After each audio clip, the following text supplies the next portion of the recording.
안녕하세요. 세상의 모든 돈을 복사하는 남자 돈복남입니다. 9월 5일 영상에서 제가 나스닥을 중심으로 비트코인의 마이크로 분석을 해드렸었는데요. 당시의 분석 내용을 먼저 한 번 더 같이 확인한 이후에 오늘의 브리핑 이어가도록 하겠습니다. 나스닥 선물부터 살펴보겠습니다. 지난 9월 2일 영상에서 중요한 노란색 라인을 기술적 반등 없이 관통한 이유와 그로 인한 강한 하락 추세를 설명드렸었습니다. 당시 일봉 차트에서 형성된 잠자리 캔들을 보여드리면서 단기적으로는 반등이 나올 수 있는 시그널이 된다고 설명해드렸는데요. 그 이후로 나스닥은 약 1.4%를 말아올린 이후로 다시 이전의 하락세를 이어가고 있습니다. 그런데 저항을 맞고 하락한 위치가 제가 늘 강조하는 노란색 점선 구간인 것이 보이시나요? 매수 매도함에 있어서 중요한 지지 저항 구간을 우선적으로 확인해야 된다고 제가 늘 강조해서 말씀드린 이유입니다. 이 가격에서 왜 올라가지 못하는지, 이 가격이 지난 이후로 왜 더 상승하는지를 설명할 수 있어야 그것을 기준으로 매수 매도 타점을 잡을 수 있습니다. 뿐만 아니라 투자자의 예측이 틀렸을 경우에 손절가를 정함에 있어서도 차트상의 주요 지지 저항선 확인은 필수로 요구됩니다. 자, 여기 보이시는 잠자리 캔들 이후로 일시적인 반등이 나왔습니다. 하지만 그 상승이 노란색 점선을 돌파하지 못했습니다. 보시면 딱 여기 맞고 또다시 내려갔죠. 때문에 지금의 하락세는 계속해서 이어질 가능성이 높아졌습니다. 지지선으로 작용했어야 되는 구간이 저항선으로 바뀌었기 때문이죠. 자, 그리고 여러분들 피보나치 되돌림으로 작도해보면요, 저항을 받은 구간이 0.5 라인인 걸 알 수 있습니다. 그리고 지금 머물고 있는 구간은 정확히 0.618 라인이라는 것도 알 수 있네요. 자, 그러면은 여기서 우리가 또 생각할 수 있습니다. 그렇게 지금 미국 증시가 현재 하락세를 이어간다면 다음 지지 어디일까요? 바로 다음 지지를 기대할 수 있는 구간은 피보나치 0.786 라인입니다. 자, 비트코인도 나스닥과 마찬가지인 상황입니다. 비트코인 4시간 차트에서 8월 25일의 고점과 8월 26일의 저점을 연결해서 작도한 피보나치 되돌림을 함께 보겠습니다. 그린존 하단부인 여기 보이시는 하단부 0.382 라인도 돌파하지 못하고 3연속 하방으로 되돌림을 줬죠. 자, 보세요. 한 번, 두 번, 세 번 뚫지 못하고 계속 하방으로 눌림을 줬습니다. 추세의 기준이 되는 0.5 라인에도 근접하지 못했습니다. 근데 연이어 조정을 준다는 점에서 비트코인의 상승 모멘텀이 그만큼 약하다는 것을 여러분들은 인지할 수 있어야 됩니다. 좀 더 작은 스윙 구간의 마이크로 분석도 한번 해보겠습니다. 8월 30일의 고점과 8월 31일의 저점을 연결한 피보나치 되돌림에서 비트코인은 두 차례 블루존 상단부의 저항을 받고 물러서더니 현재는 고점을 훨씬 낮춘 0.5 라인에서 되돌림을 주고 있는 것이 보이시나요? 이 0.5 라인의 가격이 거의 정확히 20K라는 점에서도 중요합니다. 투자 시장에서 딱 떨어지는 숫자는 심리적 지지 저항선으로 작용하기 때문이죠. 그렇게 지금처럼 20K가 저항으로 작용하기 시작한 것은 서머랠리에 희망을 걸던 홀더들의 투심을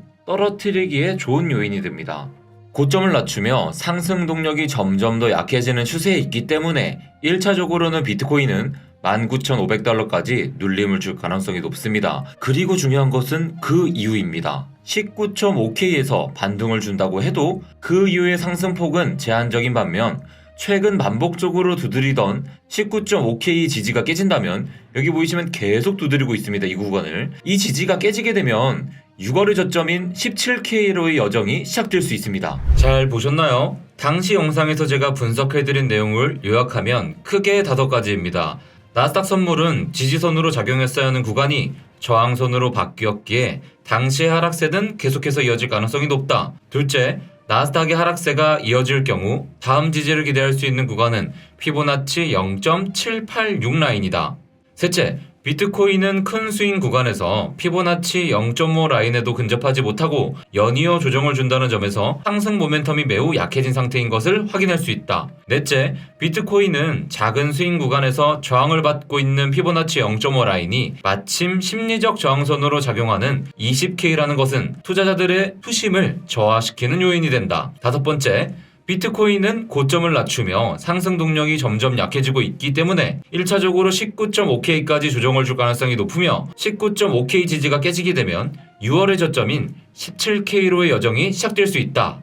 자, 이제 그 이후로 나스닥과 비트코인 흐름이 어떻게 변화했는지 살펴보도록 하겠습니다. 나스닥은 분석해드린 대로 계속해서 하방 추세를 이어가고 있습니다. 이쯤에서 하락세가 그만 멈췄으면 좋겠지만 1차적으로 피보나치 0.786 라인인 블루존 하단부까지는 좀 더 하락세가 지속될 수 있다는 점 염두에 두실 필요가 있겠습니다. 자, 비트코인 4시간 차트를 한번 봐볼게요. 약세 패턴을 보이던 비트코인은 결국 19.5K를 깨고 급락이 나왔습니다. 제가 라이브 방송에서도 누누이 말씀드렸었죠. 여기 라인 깨지면은 빠르게 손절하는 게 좋을 것이다. 그런데 이번 급락이 발생하기 직전에 시장은 분명 하나의 시그널을 줬습니다. 그 시그널이 무엇일까요? 바로 4시간 차트에서 확인되는 이 도지 캔들입니다. 최근 평균보다 2배 이상 높은 거래량이 수반되었기 때문에 더 유의미한 캔들이라고 볼 수 있는데요. 도지 캔들은 단일 캔들 중에서 가장 강력한 흐름을 예고하는 캔들이기에 차트 분석에서 매우 중요한 역할을 합니다. 제 영상에서도 중요한 순간에 나타나는 다양한 종류의 도지 캔들에 대해 자세히 분석해드렸었죠. 도지 캔들이 형성되는 것은 특정 시간 프레임 내의 시가와 종가가 같기 때문인데요. 시가와 종가가 같다는 것은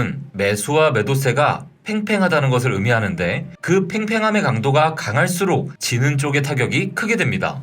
마치 줄다리기가 팽팽하게 진행되다가 한쪽의 균형이 무너지기 시작하면 그만큼 큰 쏠림이 나타나는 것과 같은 이치죠. 그렇기에 주시하고 있던 차트에서 도지 캔들이 발생하면 일단 주의를 집중할 수 있어야 합니다. 도지 캔들은 예상 밖의 방향으로 시장의 흐름을 바꾸는 경우도 많기에 도지 캔들 형성 후에는 다음 방향에 대해 집중할 필요가 있습니다. 특히 이번 비트코인 4시간 차트에서 발생한 롱 레그드 도지 캔들의 경우는 꼬리가 길수록 더 강력하고 위험하다는 특징을 지닙니다. 특히나 이미 말씀드렸다시피 이번 롱 레그드 도지 캔들은 최근 평균의 2배 이상의 거래량을 수반한다는 점에서 더 중요했었죠. 지금 보면 단순히 하나의 캔들에 불과할 수도 있겠지만은 저 순간에 트레이딩에 임하던 이들은 수많은 생각들이 있었을 것입니다. 여러분들이 이를 돕기 위해 지금 4시간 차트에서 확인되는 도지 캔들을 15분 봉으로 쪼개서 살펴보도록 하겠습니다. 동그라미로 표시한 구간이 바로 4시간 차트에서의 하나의 캔들로 나타난 구간입니다. 거래량을 동반한 상승세가 나오는 동안 일부 트레이더들은 강세 베팅에 힘을 실었을 것입니다. 한동안 지루한 움직임을 보이던 비트코인이 짧은 순간에 2% 상승했기 때문이죠. 더군다나 이때의 상승세는 파란색 초여선을 돌파하면서 나온 것이기에 돌파 매매를 하는 이들에게는 좋은 기회였을 수 있겠습니다. 하지만 돌파하는 모습이 나온다고 해서 모든 돌파가 진짜 돌파가 아니라는 것은 돈 패밀리 여러분들도 잘 아실 거라 생각합니다. 스윙 구간 내에서의 돌파가 일어나는 경우 시세가 피보나치 1 라인을 돌파했다면 1.618 라인이 1차 타깃입니다. 1.618 라인에 도달한 이후에는 일시적이라도 눌림을 주고 가는 경우가 많기에 1.618 라인에서는 일단 익절하는 것이 맞습니다. 그런데 이번 경우는 1.618 라인에 도달한 이후로 단순한 눌림을 준 것이 아니라 상승치 전부를 되돌렸습니다. 피보나치 1 라인에서라도 지지를 해줬다면 이전의 상승세를 이어갈 수 있는 가능성이 보이지만 이번처럼 상승분 전체를 되돌리는 경우는 그 이후로의 흐름에도 큰 영향을 미치게 됩니다. 상승에 힘을 쏘았던 세력들이 수세에 몰리게 되었기 때문이죠. 파란색 초여선을 중심으로 전체 과정을 살펴보시길 바랍니다. 여러 차례 저항선으로 작용하던 추세선에 대한 돌파가 있었으나 급격한 되돌림과 함께 페이크 아웃임이 입증되었습니다. 그 이후로 재차 추세선을 돌파했지만 이때는 이미 거래량도 상실했고 이전 돌파 시도에 비해 고점도 낮아졌습니다. 2차 페이크아웃이 발생한 것이죠. 이쯤 되면 상승에 베팅하던 투자자들도 예상했던 흐름이 나오지 않았기에 포지션을 포기하거나 전환하게 됩니다. 결국 3차 돌파 시도까지 가게 되지만 이 순간은 사형 선고가 내려지는 순간입니다. 지지를 필요로 했던 파란색 추세선이 다시 저항선으로 작용하기 시작하는 순간 시세는 추락하게 됩니다. 다시 4시간 차트를 살펴보겠습니다. 오늘 설명드린 롱 레그드 도지코인의 윗꼬리 고점이 어디에 있는지 살펴보시길 바랍니다. 정확히 스윙 구간의 피보나치 0.618 라인에 닿아 있는 게 보이시나요? 0.5 라인을 순간 돌파해서 0.618 라인까지 도달했다는 것은 긍정적으로는 볼 수 있지만 그 직후 움직임이 거래량을 동반한 하락으로 이어졌다는 것이 중요한 하락 신호입니다. 자, 여기 롱 레그드 도지 캔들 직후에 발생한 이 3개의 캔들을 보시길 바랄게요. 이 3개 캔들의 바디는 하나같이 여기 보이시는 초록색깔 선 0.5 라인에도 근접하지 못했을 뿐더러 0.382 라인에도 미치지 못했습니다. 확실한 약세 신호를 주고 있는 것이죠. 눈치채신 분들도 계시겠지만 표시해드린 3개의 캔들 또한 중요한 패턴입니다. 이브닝 스타라고 불리는 하락 반전 패턴이며 한국어로는 석별형 패턴입니다. 비트코인 차트를 보시면 이브닝 스타 패턴을 구성하는 3개의 캔들 중 마지막 3번째 캔들에서 확실히 더 많은 거래량이 나왔다는 부분도 임박한 급락을 예고하는 대목입니다. 롱 레그드 도지 캔들 직후에 고점이 낮아지면서 뚜렷한 이브닝 스타 패턴까지 나왔기에 하락에 힘이 강하게 쏠렸다고 판단할 수 있는 상황인 것이죠. 자, 이제 비트코인 피보나치 되돌림의 방향을 바꿔서 현재의 흐름을 분석해 보겠습니다. 노란색 원 내부의 현재 가격을 잘 보시길 바랍니다. 제가 추세의 돌파가 일어난 경우에 가장 중요하게 봐야 된다고 말씀드린 1.618 라인을 기준으로 가격 변화가 일어나고 있습니다. 하지만 좀 전에 제가 15분 차트에서 보여드린 경우와는 반대라는 것을 알 수 있죠. 그 전에 예에서는 1.618 라인이 확실한 저항으로 작용했지만 4시간 차트에서 확인되는 지금의 시세는 1.618 라인을 돌파 이후에 지지를 다지는 듯한 모습이 나와주고 있습니다. 제가 지지라는 표현을 써서 헷갈릴 수도 있겠는데요. 여기서 말씀드리는 지지는 1.618 라인 너머에서 시세가 유지되고 있다는 것을 설명드리는 것입니다.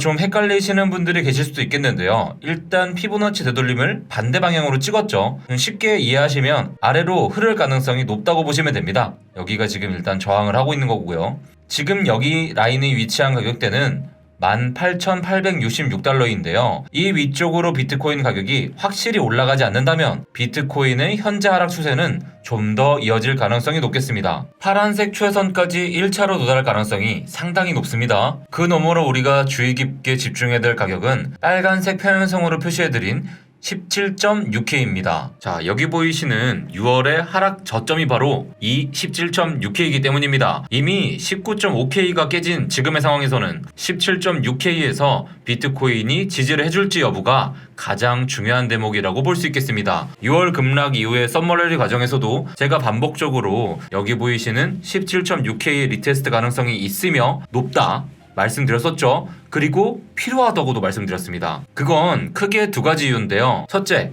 거시경제가 회복의 기미를 보이지 않을 뿐 아니라 인플레이션을 넘어 경기 침체를 동반한 스태그플레이션의 가능성을 점점 더 높여가고 있기 때문입니다. 중국이 코인 채굴을 크게 규제한 이후로 비트코인 시장은 미국 증시와 밀접하게 연동되었습니다. 그렇기에 세계 증시를 대변하는 미국 증시가 받쳐주지 않는 한 크립토 시장 또한 큰 힘을 발휘하기 어려울 가능성이 높습니다. 둘째, 만에 하나 크립토 시장이 나스닥과 커플링을 깨고 상승한다고 해도 바닥을 다지기 위한 쌍바닥 형성은 필요합니다. 그렇기에 기술적 분석의 관점에서도 6월의 저점이 17.6K를 다지는 과정 반드시 필요하다고 봅니다. 그만큼 중요한 위치이고요. 여러분들이 앞으로 17.6K가 지지되는지 그리고 거기까지 가는지 여부도 잘 살펴보셔야 되겠습니다. 달러 인덱스는 계속해서 가파른 상승을 이어가고 있습니다.